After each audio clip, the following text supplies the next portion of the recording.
On October 23, 1942, 1,000 British guns opened fire simultaneously along a 38-mile front in the Egyptian desert. The Second Battle of El Alamein had begun. 12 days later, Field Marshal Erwin Rommel's Afrika Korps was in full retreat. It was the first decisive British land victory of the Second World War. Winston Churchill later said, "Before Alamein, we never had a victory. After Alamein, we never had a defeat." Rommel had reached El Alamein in the summer of 1942 after a stunning advance across Libya and into Egypt. He was within 100 kilometers of Alexandria and the Suez Canal, the lifeline of the British Empire. The fall of Egypt would have been catastrophic. It would have given the Axis powers access to Middle Eastern oil and potentially linked their forces with the Japanese in the Indian Ocean. Britain was fighting for its imperial survival. General Bernard Montgomery took command of the British Eighth Army in August 1942. He found a demoralized force that had retreated hundreds of miles. He set about rebuilding it with relentless discipline and theatrical self-confidence. He spent 2 months stockpiling men, tanks, artillery, and fuel. By October, the Eighth Army had a decisive advantage in every category. Rommel, by contrast, was short of fuel and reinforcements. His supply lines constantly attacked by the Royal Air Force and the Royal Navy. The battle opened with a massive artillery barrage designed to destroy German defensive positions and mine clearance lanes. British infantry advanced through the minefields behind the barrage, while engineers cleared paths for the armored regiments. The fighting was intense and attritional. German anti-tank guns were devastatingly effective against British armor. Progress was measured in yards. After 12 days of grinding combat, Montgomery committed his armored reserves in a concentrated thrust codenamed Supercharge.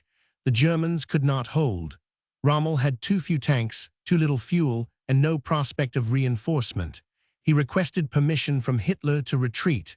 Hitler refused, ordering Rommel to hold or die.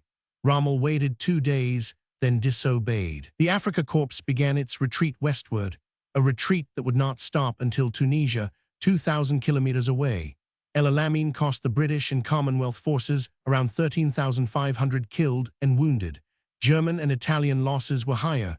Over 30,000 prisoners were taken alone, but the strategic consequences were far larger than the casualties.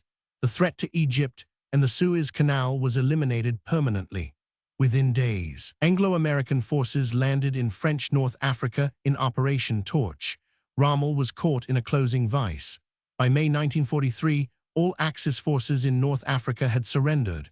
250,000 German and Italian soldiers went into captivity. The Mediterranean was reopened to Allied shipping. Sicily and then mainland Italy were invaded that summer. The soft underbelly of Europe, as Churchill called it, had been exposed. El Alamein transformed the trajectory of the war for Britain. For 2 years, the Desert War had swung back and forth, with neither side achieving decisive victory. Rommel had humiliated British commanders one after another. At El Alamein, Montgomery fought a set-piece battle that played to British strengths, logistics, firepower, material superiority, and negated German strengths in mobile warfare. It was not elegant, but it worked. Churchill ordered the church bells of Britain rung in celebration after El Alamein, the first time they had rung since 1940, when they had been reserved as a warning of German invasion. That they rang now to celebrate a victory in the Egyptian desert tells you how much the mood had changed.